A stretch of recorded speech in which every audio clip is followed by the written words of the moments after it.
Le vol de la banque Baker Street est considéré comme l'une des opérations de vol de banque les plus audacieuses et controversées de l'histoire du Royaume-Uni, même après plus de 50 ans.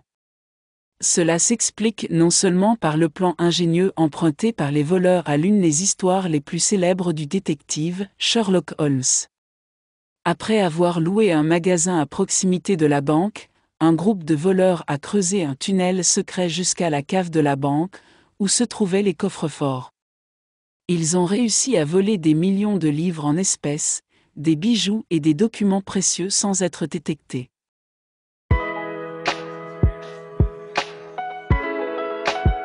Anthony Gavin, un photographe bien connu, se déplaçait dans les régions du nord de Londres.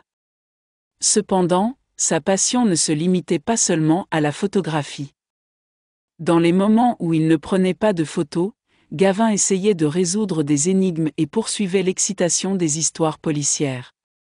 Le jeune homme de 38 ans avait un intérêt particulier pour Sherlock Holmes, comme s'il était fasciné par le célèbre détective.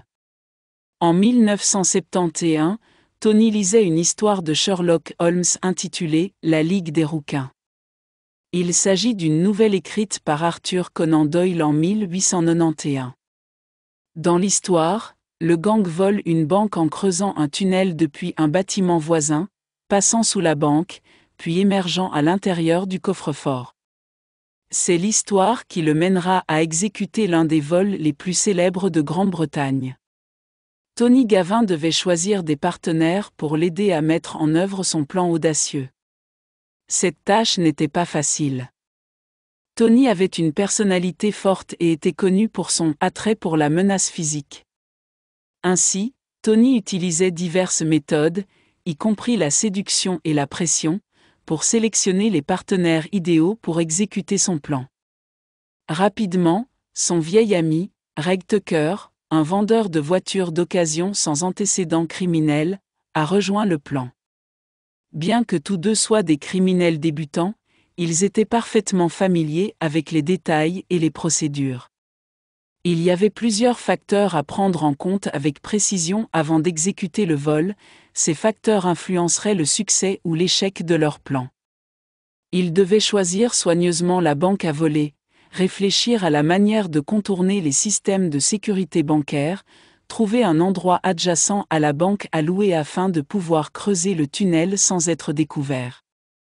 La planification du vol prévoyait qu'il aurait lieu la nuit pendant le week-end.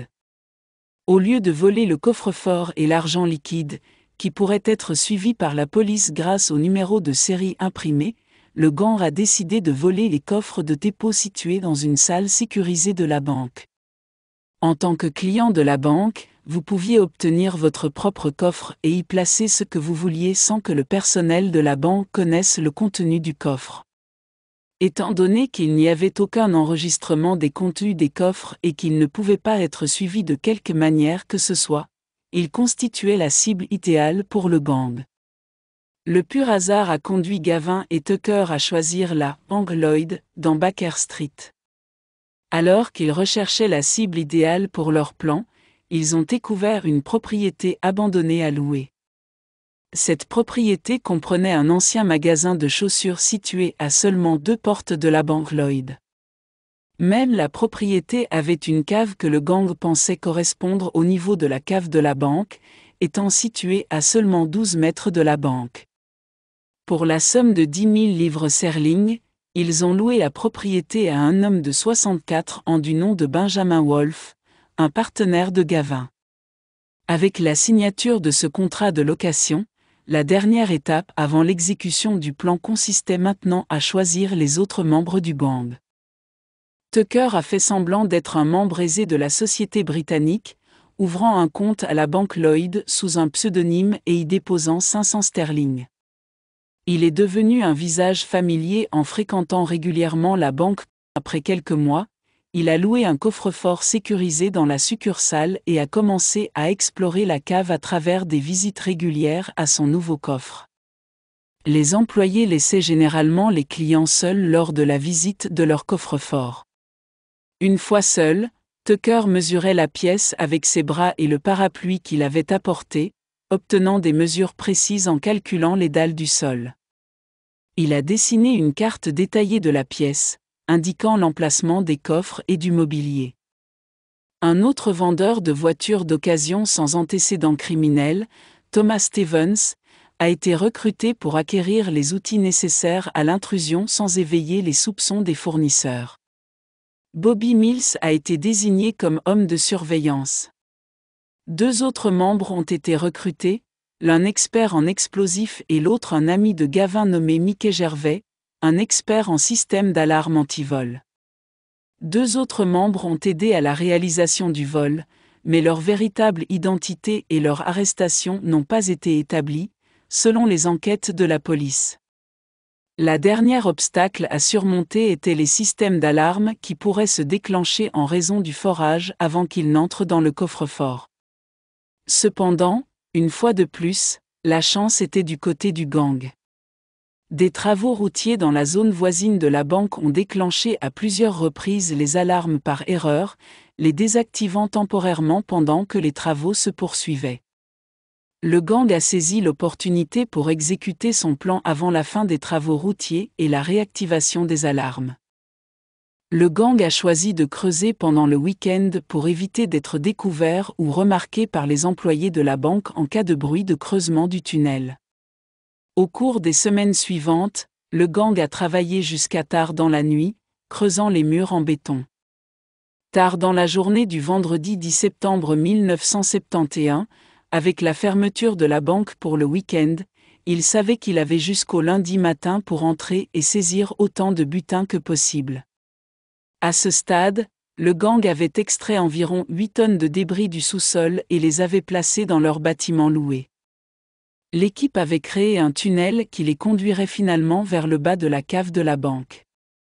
Pour s'assurer que l'opération se déroulerait bien, un membre du gang est monté sur le toit d'un bâtiment en face de la banque pour surveiller toute activité suspecte et les informer de ce qui se passait via un moyen de communication sans fil. Cependant, cette erreur ultérieure conduira à la découverte du gang et suscitera de nombreuses suspicions quant à l'implication de la police et des membres des services de renseignement dans la planification du vol.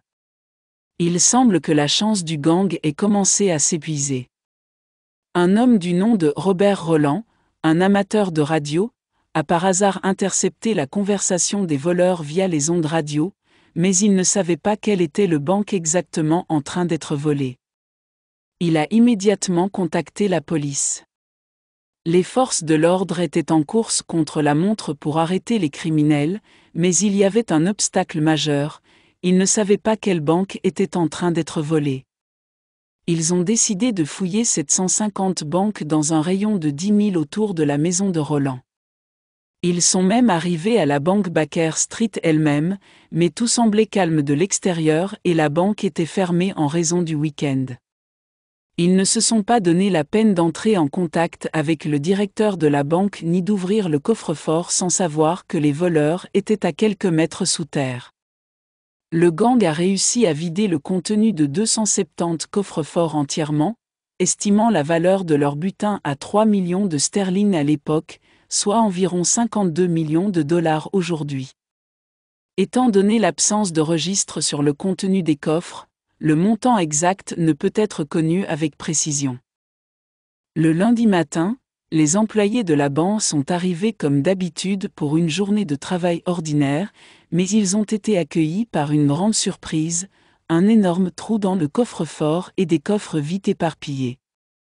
Lorsque la police est arrivée, ils ont suivi le tunnel jusqu'au bâtiment voisin, mais n'ont trouvé personne. Le gang était déjà à des centaines de kilomètres de la scène du crime.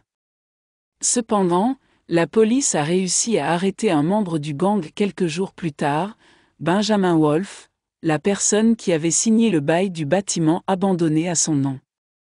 Malgré le déni de Wolf quant à sa connaissance des événements et sa prétention que le gang avait pénétré dans le bâtiment sans son savoir, prétendant que le bâtiment était abandonné, Wolf était le fil conducteur qui a permis à la police de traquer les autres membres du gang et de les arrêter. L'affaire a connu un nouveau développement avec l'arrestation de 4 criminels pour le vol célèbre, Wolf, Tucker, Stevens et bien sûr Gavin. 2 membres du gang sont restés inconnus, selon ce que la police a entendu sur les ondes radio. Aucun des individus arrêtés n'a reconnu la complicité de leurs complices, et la police n'a pu récupérer qu'un quart du butin. L'arrestation du gang a suscité encore plus de spéculations parmi les citoyens après que les nouvelles du vol aient occupé leur esprit pendant plusieurs jours. Des théories du complot et des rumeurs ont circulé, suggérant l'implication de responsables gouvernementaux et de membres de la famille royale britannique dans ce vol, d'une manière ou d'une autre. Certaines de ces spéculations incluaient l'idée que les 2 personnes non identifiées non arrêtées pourraient être des agents des services de renseignement britanniques. L'idée qu'un groupe de criminels inexpérimentés puisse réussir à perpétrer un vol de cette envergure, en particulier en visant certains des individus les plus riches et puissants de Grande-Bretagne, a alimenté l'imagination du public. Une question importante a émergé. Pourquoi la police a-t-elle fouillé 750 banques dans un rayon de 10 miles, alors que la radio du citoyen qui captait la diffusion du gang ne pouvait capter que des signaux dans un rayon d'un demi-mile? Le point culminant des rumeurs est survenu le 17 septembre 1971, après que l'affaire ait fait la une des journaux et des magazines. Tout à coup, tout s'est arrêté. Le silence s'est installé comme si rien ne s'était jamais produit. Cependant, ce silence n'était pas fortuit. En raison de l'augmentation des rumeurs et du tumulte causé par le vol, le gouvernement britannique a décidé d'émettre une interdiction médiatique sur l'affaire et d'imposer une censure gouvernementale à la presse. Les rumeurs ont continué de se propager, suggérant la corruption policière liée à l'affaire, et le public se demandait ce que le gang avait précisément découvert dans les coffres-forts sécurisés.